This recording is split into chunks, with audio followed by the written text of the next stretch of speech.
মই আৰু মনে মনে নাথাকো। বিয়া হোৱা দিন ধৰি মই মোৰ নিজৰ ইচ্ছামতে একোৱেই কৰিব নোৱাৰিলো।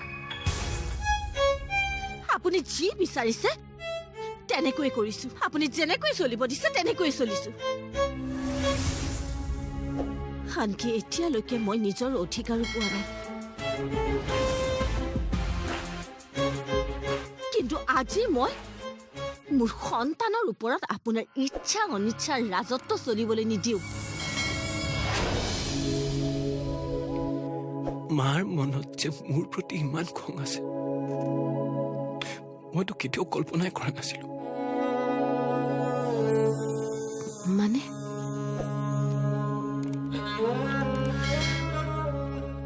জানা দিদি, মায়ে নেজানো কিয় কিন্তু মোক আৰু বাবাক এতিয়া প্ৰিয়া আৰু দেৱৰ শত্ৰু বুলি ভাবিবলৈ লৈছে।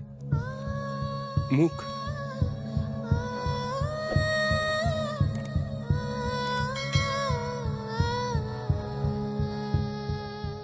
মায়ে কিয় এনেকে ভাবিছে কথাবোৰ?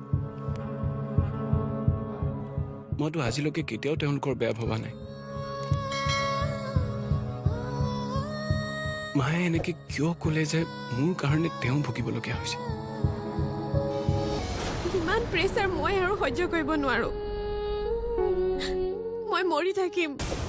চুপ, তোমাক মই একো হ'বলৈ নিদিওঁ। তুমি আচলতে নিজেই নিজৰ টেনশ্যন বঢ়াই লৈছা। মই দেখোন কৈছোৱে মই তোমাৰ লগত যিকোনো পৰিস্থিতিতে আছো। কিন্তু আয়ুষ দা আৰু দেউতা মোৰ লগত নাই। তেওঁলোকে তোমাক কোনো পধ্যে একচেপ্ট নকৰে। নকৰিলে নাই। তুমি মোক ভাল পোৱা, ময়ো তোমাক ভাল পাওঁ, গতিকে বিয়া হ'বই। তুমি যদি মোক এতিয়াই কোৱা মই তোমাক এতিয়াই বিয়া পাতিবলৈ সাজু, কাৰণ মোৰ দাদাই তোমাক সন্মানে বোৱাৰী কৰি আদৰি ল'ব। শুন, খং কৰি দূৰলৈ গুচি গ'লে সম্পৰ্কবোৰ ভাগি যোৱাৰ উপক্ৰম হয়। তই জানো সেইটো বিচাৰ?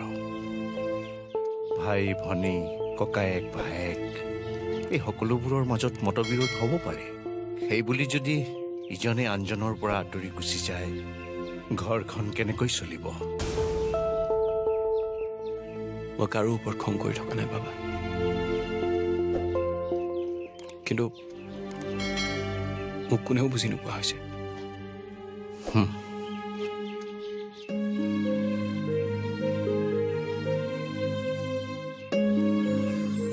তই মোক ভুল নুবুজিবি। সম্পৰ্ক আৰু ঘৰখন ধৰি ৰখাৰ দায়িত্ব তোৰ। এই দায়িত্ব তই নিজেই পালন কৰিবি।